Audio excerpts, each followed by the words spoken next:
राजा हरिचरण और उनकी रानी हर तरह की सुख सुविधा और वैभव होने के बावजूद हमेशा दुख में डूबे रहते थे। वजह थी उनका निसंतान होना।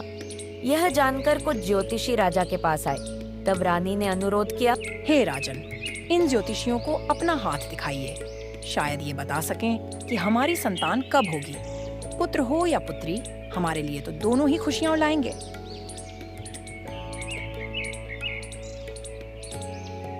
रानी की बात मानकर राजा ने एक ज्योतिषी को अपना हाथ दिखाया, लेकिन उसने जो कहा उसे सुनकर राजा और भी व्यथित हो गया।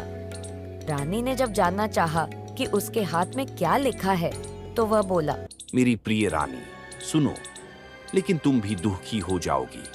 हमारे यहाँ आने वाले समय में तो कोई संतान नहीं होने वाली, पर अगर कभी पुत्र हुआ तो अन्य राज्य हमारे अधीन हो जाएंगे। लेकिन यदि पुत्री हुई तो हमारा राज्य दूसरों के अधीन हो जाएगा, हम बर्बाद हो जाएंगे। कुछ वर्ष बाद रानी गर्भवती हुई तो दोनों की खुशी का ठिकाना न रहा। लेकिन राजा ज्योतिषी की बताई बातें भूला न था। उसी समय राजा को कुछ हाथियों को पकड़ने के लिए दिरारा नामक स्थान पर जाना पड़ा। जाते समय उसने रानी को कुछ हिदायतें दी। मेरी प्रिय रानी, अगर तुम्हें पुत्र हुआ तो उसे तुम बहुत ही सावधानी से एक बैंगनी कागज में लपेट देना, पर अगर पुत्री हुई तो तुरंत उसे आंवल नाल और अन्य चीजों सहित जमीन में दबा देना।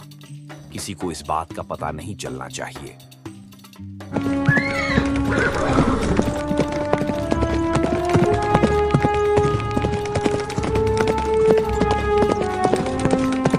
कुछ दिनों बाद रानी ने एक पुत्री को जन्म दिया जो अद्वितीय सुंदरी थी। उसे देखकर रानी की राजा का आदेश मानने की इच्छा नहीं हुई। उसने निश्चय किया कि चाहे जो हो जाए वह राजा से छिपाकर अपनी पुत्री का पालन पोषण करेगी। राजा जब लौटा तब तक 15 वर्ष बीत चुके थे।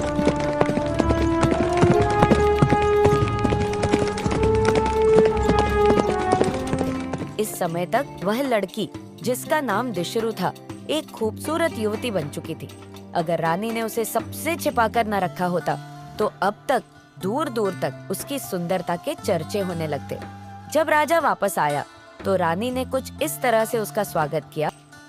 जब आप दूर दिरारा में थे और कोई भी मेरे पास न था, मैंने एक सुनहरी फूल को जन्म दिया, ऐसा फूल जो सबसे सुंदर है। हे राजन, मेरे स्वामी, मेरे प्रियतम। राजा को लगा कि उसके यहाँ पुत्र का जन्म हुआ था। यह सुनकर वह बहुत प्रसन्न हुआ। रानी ने सारे यत्न किए कि राजा और दिशरु एक दूसरे को कभी न देखें, पर नियति में तो कुछ और ही लिखा था। राजा ने दिशरु को देख लिया और उसकी मानो सांसें ही रुक गईं। ऐसा सौंदर्य, इतनी रूपवती और गोरी लड़की मैंने पहले कभी नहीं देखी। राजा की उत्सुकता लगातार बढ़ती जा रही थी। हे अनुपम सुंदरी, मुझे बताओ कि तुम किसकी पुत्री हो। अगर मैं तुम्हारे गोरे हाथ थामना चाहूँ तो क्या तुम मेरे पास आओगी? तभी दौड़ती हुई रानी वहां आई और उसने राजा के आगे एक पहेली रखी। राजन, मुझे बताओ कि अगर अपने ही हाथों से आप बैंगन का पौधा लगाते हो तो क्या फूल के साथ आप पौधे को भी खाना चाहोगे? राजा को समझ नहीं आया कि इस पहेली का उससे क्या संबंध है, पर चूंकि उसके सामने एक सुंदरी खड़ी थी और उसका दिल उस पर आ गया था, तो उसे लगा कि वह भी अपने मन की बात पहेली में ही बता देता है। वह बोला, हो रानी, जो तुम कह रही हो वह एकदम सही है, लेकिन जब अपने ही हाथों से आप किसी तुरई को बोते हो तो आप फल के साथ साथ उसकी पत्तियां भी खाते हो। रानी ने यह सुनकर पूछा, हे राजन, मुझे बताओ, अगर अपने हाथों से आपने मिर्ची बोई है तो क्या फूल के साथ आप पेड़ भी लेना चाहोगे? एक विजयी भाव से राजा बोला, जो तुमने कहा यह भी सच है हे रानी, पर जब अपने ही हाथों से आप कद्दू बोते हो तो आप फल के साथ साथ उसकी लताएं भी खाते हो। पर मेरी रानी, मैं तो बस इस सुंदरी के रूप की प्रशंसा कर रहा हूँ। यह इतनी सुंदर है कि यह मेरी रानी बनने लायक है। हे सुंदरी, तुम्हें इस बारे में क्या कहना है? नहीं नहीं राजन, पर यह तो आपके मांस और रक्त का ही हिस्सा है। तब जाकर राजा को पहेली का आशय समझ आया, पर तब तक बहुत देर हो चुकी थी। जिस सुंदरता का वह एकदम दीवाना हो गया था, वह तो उसकी अपनी ही बेटी थी। सदमे में डूबा राजा बोला, मेरा अपना ही मांस व रक्त ओह, यह कैसी दुविधा है।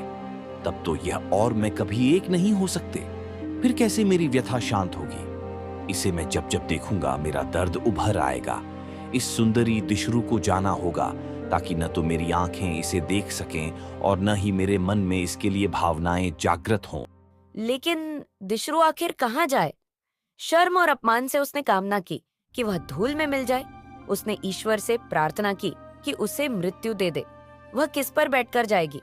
अगर उड़ना जानती तो राख के साथ उड़ जाती और वहां जाकर गिरती, जहां धरती का अंत होता है, या फिर अंतहीन प्रवाह की तरह लगातार बहती और वहां जाकर रुकती, जहां पानी समुद्र में जाकर मिल जाता। शोकाकुल दिशरू रोने लगी और बोली, हे सुंदरता, जो मेरी बर्बादी का कारण है उसका मैं त्याग करती हूँ। हे पिता, जो मेरे अपमान का कारण है उन्हें मैं शाप देती हूँ। अपने ही भाग्य से बर्बाद होने के लिए मैं आपको अपनी इस अवस्था का जिम्मेदार ठहराती हूँ।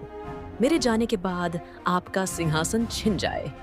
पिताजी, आज के बाद सुंदरता और आपका वंश एक दूसरे के लिए अजनबी के समान होंगे। इस प्रकार एक सुंदरता अपमानित हुई, सुंदरता के लिए रोई। इस प्रकार सुंदरता के लिए सुंदरता का शाप फूटा। और जब दिशरू अपनी यात्रा पर निकली तो उसके चांदी के आंसू वहां टपके। मेरी पुत्री, मत जाओ।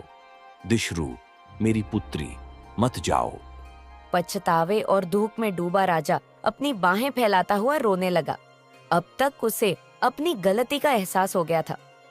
मेरी पुत्री, मत जाओ। दिशरू, मेरी पुत्री, मत जाओ। रुक जाओ प्यारी दिशरू, रुक जाओ। रानी भी रोने लगी और साथ में सारे नौकर, सारी प्रजा और यहाँ तक कि सारे पशु भी रोने लगे। उन्होंने प्रार्थना की, लेकिन दिशरू अब वहां नहीं रुक सकती थी। इस तरह वह सबसे दूर, वहां से बहुत दूर अकेली ही चली गई। और वह कहाँ गई किसी को नहीं पता। दुख की स्वर में सब उसे सुखी रहने की दुआएं देने लगे। उसकी पुण्यात्मा अब शांति से रहे, क्योंकि स्वर्ग से रानी उसे लाई थी। रानी की प्यारी बेटी वापस स्वर्ग में चली गई है। इन आखिरी शब्दों के साथ हम तुम्हें विदाई देते हैं।